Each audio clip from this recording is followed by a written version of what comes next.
السلام علیکم۔ آپ جس کائنات کے اندر رہتے ہیں، یہ کائنات اب اپنے خاتمے کی طرف بڑھ رہی ہے۔ تمام سائنسدان، تمام فلاسفرز اور تمام مذاہب ہمیں یہ بتاتے ہیں کہ اس کائنات کے اندر انسان کی زندگی اب سوٹیبل نہیں رہی۔ اس کائنات کا آخری دن یعنی ججمنٹ ڈے بہت جلد ہمارے سروں پر کھڑا ہے۔ وہ ڈومز ڈے بہت جلد آنے والا ہے۔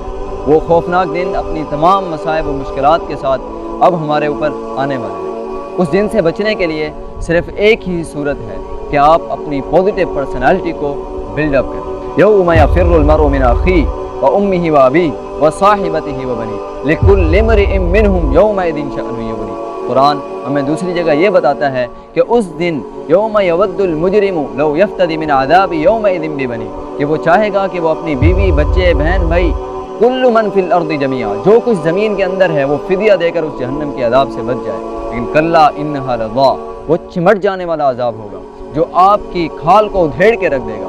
دیکھیے، اسے بچنے کا صرف ایک ہی صورتحال ہے، وہ یہ ہے الا من اتى اللہ بقلب سلیم، جو قلب سلیم لے کر آئے۔ قلب سلیم کیا ہے؟ کہ انسان کی سوچ اور دماغ کے اندر اور اس کے دل کے اندر تمام پازیٹیو اسپیکٹس جگہ پا جائیں، تمام نیگیٹو اسپیکٹس ریموو کر دیے جائیں۔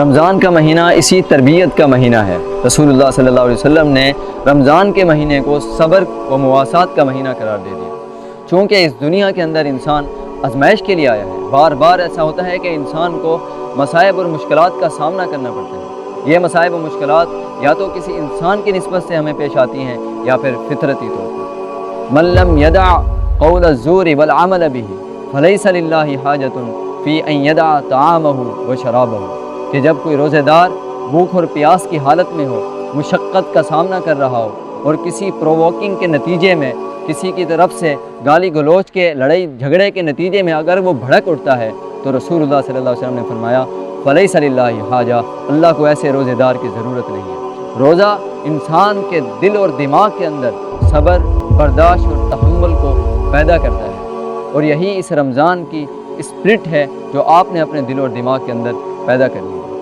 رمضان سیلف کنٹرول کا مہینہ ہے۔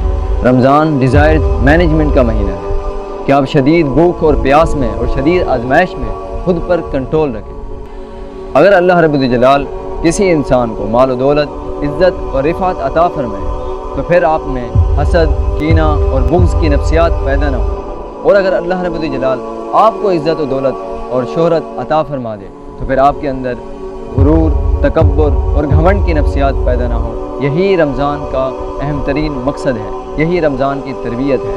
انسان جب رمضان کے اندر صبر، تحمل اور برداشت کی زندگی گزارتا ہے تو پھر رمضان کے بعد پورا سال اسی پیٹرن کے اوپر وہ اپنی لائف کو لے کے چلتا ہے۔ اور انسان جب اس رمضان المبارک کے اندر روزہ رکھتا ہے، روزے کی حالت میں ہوتا ہے اور پھر تراویح ادا کرتا ہے اور اللہ رب الجلال کے سامنے سر بسجود ہوتا ہے، تو وہ یہ دعا کرتا ہے کہ میرے رب، مجھے اس کائنات کے آغاز سے ان تمام فرما برداروں کے اندر شامل فرما دے جو کل قیامت کے دن تیری رحمت اور تیری شفقت اور تیری نظر رحمت کے مستحق ٹھہریں گے۔